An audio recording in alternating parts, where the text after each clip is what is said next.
The Library Dragon. There's a newspaper ad. Wanted, children's librarian. Sunrise Elementary School seeks a thick-skinned professional to help reduce inventory damage and loss. Our library is in distress.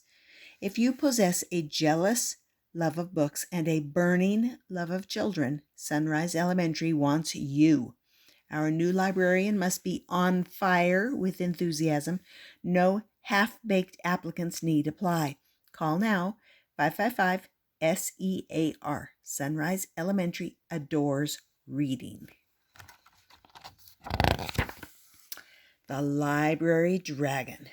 Look, they've crossed out Sunrise and written in Smoke Rise Elementary School. All right.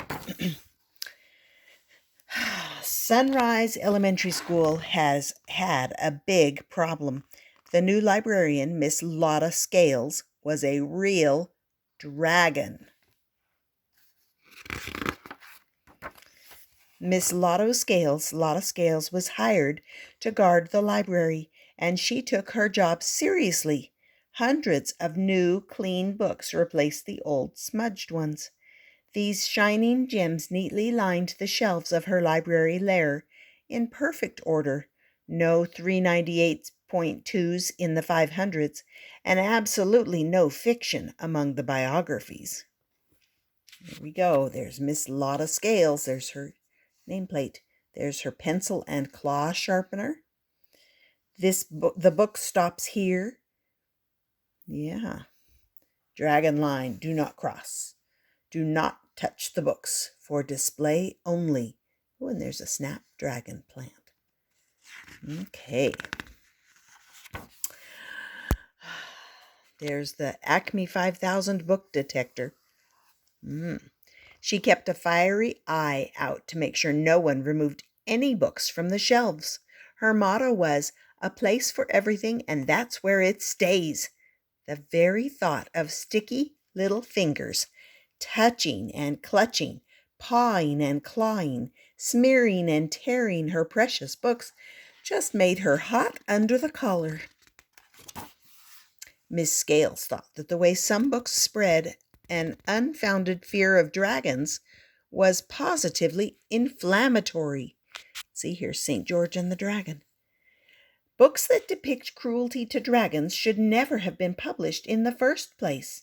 She got so fired up about this, she didn't just discard the books she didn't like. She incinerated them.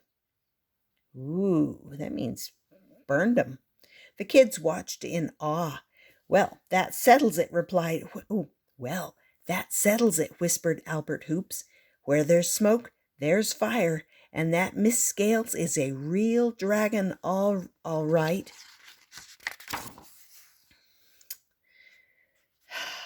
Here's a sign that says PTA meeting. Topic: Dragons throughout history. The myth, the mystery. Speaker: Sir White Knight. If alarmed, pull tail. See the tail? Not surprisingly, the kids at Sunrise Elementary School began to dread Library Day. It wasn't long before the teachers stopped sending the children to the library. They kept coming back singed. Attention, non-dragons, no smoking in the library. First, the principal tried to reason with Miss Scales, but his plan backfired. Instead of cooling her down, he just fanned the flames. And finally, "Don't forget who does the hiring, Miss Scales," sputtered the principal. "Oh, really? And who does the firing?" asked Miss Scales with a glare and a flare that caught his tie on fire. "Now cut that out," said the principal as he waved the smoke out of his face. "No smoking in the library," Miss Lotta Scales said dryly. The principal fumed. The teachers were incensed. Worst of all, the children had missed reading and story time for weeks, and their grades were going up in smoke. So the teachers formed a delegation, and after a trip to the cafeteria kitchen to fortify themselves, they paid a visit to Miss Scales. Miss Lotta Scales smoldered as she listened to sweet Miss Lemon, the kindergarten teacher. And most importantly, Miss Scales, dear, the children miss story time. Story time, schmory time, blew Miss Lotta Scales. Why, if I let the children touch these books with their gooey fingers and snotty noses, this library won't last a week. And she stared so furiously at the teachers that they threw down their weapons and clanged out, all except sweet Miss Lemon. You know, Miss Scales, we all love the books as much as you do, but the library belongs to the children. Good night, Miss Lemon, you slay me, cracked Miss Scales. Why, the idea of story time is simply medieval.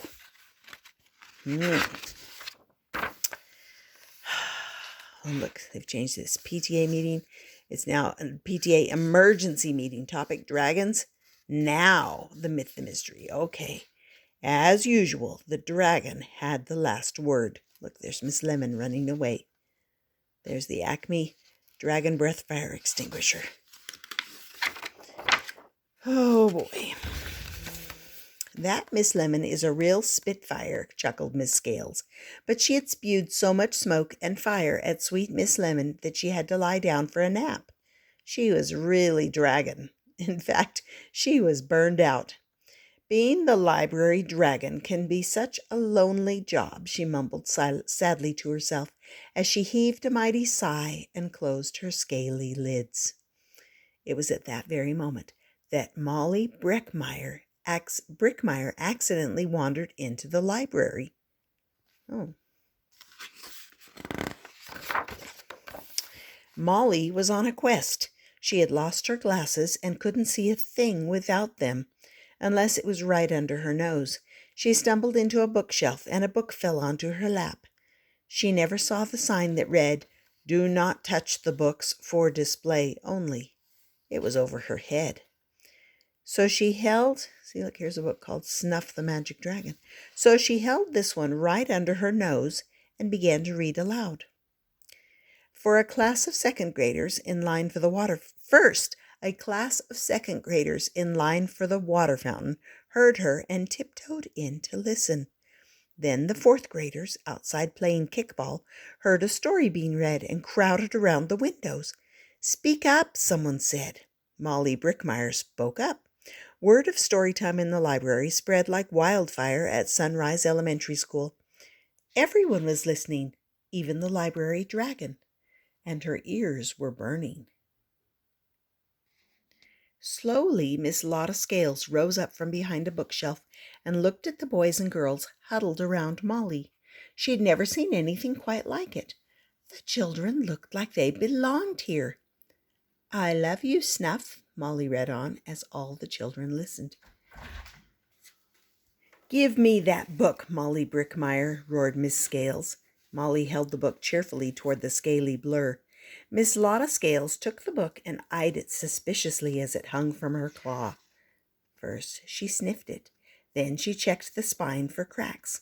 Then she checked each page for stains and smudges. Finally, Miss Scales looked around at the children and cleared the smoke from her throat. "Now, where were we? Why, yes, I love you, Snuff." See, she's still reading Snuff the Magic Dragon.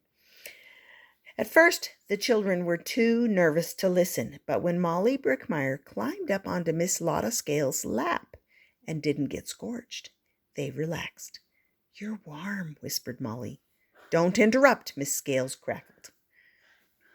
Everyone was listening so intently that they almost missed it. As she read, Miss Lotta Scales' scales began to fall on the linoleum floor with a clickety-clack, clickety-clack, clickety-clack, until all that was left was Miss Lotty, librarian and storyteller, sitting on a mountain of yellow, green, and purple scales, with Molly Brickmeyer, dragon slayer extraordinaire, on her lap. The rest of the children warmed up to Miss Lotty right away. The changes in Miss Lottie's new kid-friendly library were hard to miss. Not surprisingly, the kids at Sunrise Elementary School began to love Library Day. Miss Lottie's transformation, however, was not complete. Open books, open minds. Miss Lotty, library goddess. Rubbish bin.